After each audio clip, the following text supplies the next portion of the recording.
அருட்பெருஞ்சோதி தனிப்பெருங்கருணை. அனைவருக்கும் வணக்கம். உலகம் முழுவதையும் இயக்கி வரும் முழுமுதற் காரண கர்த்தா கடவுள் அனைவர் உள்ளங்களிலும் சோதி வடிவாக திகழ்கிறார் என்பதை உலக மக்களுக்கு உணர்த்தியவர். அந்த அருட்பெருஞ்சோதி ஆண்டவரின் தனிப்பெருங்கருணைதான் உலக உயிர்களையெல்லாம் வாழ வைக்கிறது என்றும் கண்டறிந்தவர் வள்ளலார். அவர் அவதரித்த திருநாள் என்று சாதி மத வேறுபாடின்றி எல்லா உயிர்களிடத்திலும் இரக்கமுடையவராய் வாழும் ஆன்மநேய ஒருமைப்பாட்டினை நல்கும் சீவகாருண்ய ஒழுக்கமே உலகில் உயர்ந்ததே என அறிந்து தெளிந்த வள்ளலார் சமரச சன்மார்க்க நெறியை கைக்கொண்டு இறைவன் கருணையினை பெற்றார். பயிர்கள் வாடுவதையே பார்க்க பொறுக்காத வள்ளலார் பசியால் வாடும் மக்களின் துயர் துடைக்க முன்வந்து வடலூரில் சன்மார்க்க சங்கம், சத்திய தர்மசாலை, சத்திய ஞான சபை என்னும் 3 அருள்நெறி காக்கும் அமைப்புகளை உருவாக்கினார். தனி கொள்கை, தனி கொடி, தனி சபை, தனி மார்க்கம், தனி மந்திர வழிபாட்டை கண்டவர். தம் தனி பண்பால் அருள் வள்ளல்களில் ஒருவராகி வள்ளல் என்ற தனிப்பெயரையே அடைமொழியாக பெற்றவர். மரணமில்லா பெருவாழ்வு என சாகாக்கலையை உலகிற்கு உணர்த்தியவர். அவர் தோன்றிய காலம் தொட்டே பல அதிசயங்களை நிகழ்த்தியவர். தண்ணீரில் விளக்கெரிய செய்தவர்.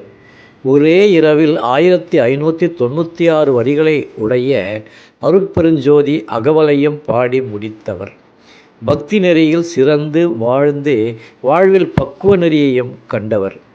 ஏழை பணக்காரன், மேல்ஜாதி கீழ்ஜாதி முறைகளை வன்மையாக கண்டித்தவர். சாதி சமய வேறுபாடுகளை கடுமையாய் எதிர்த்து மக்கள் வாழ பயன்படும் நெறியே நன்னெறி என போற்றியவர். ஒத்தாரும் உயர்ந்தாரும் தாழ்ந்தாரும் ஆகிய அனைவரும் ஒருமை உள்ளவராகி உலகில் வாழ வேண்டும் என்ற பெருநோக்கோடு அவர் திருவாய் மலர்ந்தருளிய செந்தமிழ் திருப்பாடல்களின் தொகுதியே திருவருட்பா. இறைவனை முன்னிறுத்தி பாடப்பெற்ற அது பக்திப்பா. உலகில் ஒரு புதுமை, தமிழ் மொழிக்கு மற்றொரு பெருமை. ஆண்டவனை அனைவரும் நாள்தோறும் வேண்டி போற்றும் நிலையில் உரைநடை வேண்டுகோளாக அமைந்தவை. மனு முறை கண்ட வாசகம், ஜீவகாருண்ய ஒழுக்கம் என்பன வள்ளல் பெருமான் இயற்றிய உரைநடை நூல்களாகும். அவர் உரையாசிரியராகவும் பதிப்பாசிரியராகவும் திகழ்ந்து பல அரும்பணிகள் செய்தவர்.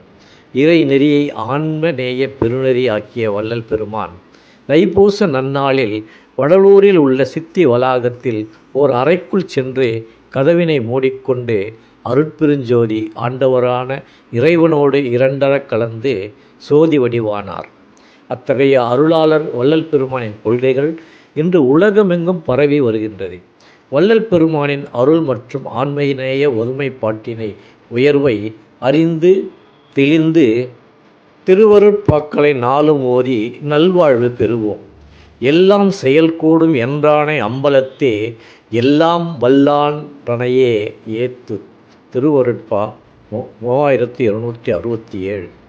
எல்லாம் வல்ல இறைவனை மனமுருகி வழிபட்டால் எல்லா சித்திகளையும் பெற்று எல்லா உயிர்களுக்கும் நன்மை தரும் அரிய செயல்களை எளிதில் செய்து முடிக்கலாம் என்று வள்ளலார் பெற்ற சித்தி சிரத்தை எல்லோரும் பெற்றுக்கொள்ள வேண்டும் என்று தன்மீது ஆணையிட்டு கூறுவதே இந்த பாடலின் சிறப்பு. அருட்பெருஞ்சோதி தனிப்பெருங்கருணை. மீண்டும் சந்திப்போம். நன்றி, வணக்கம்.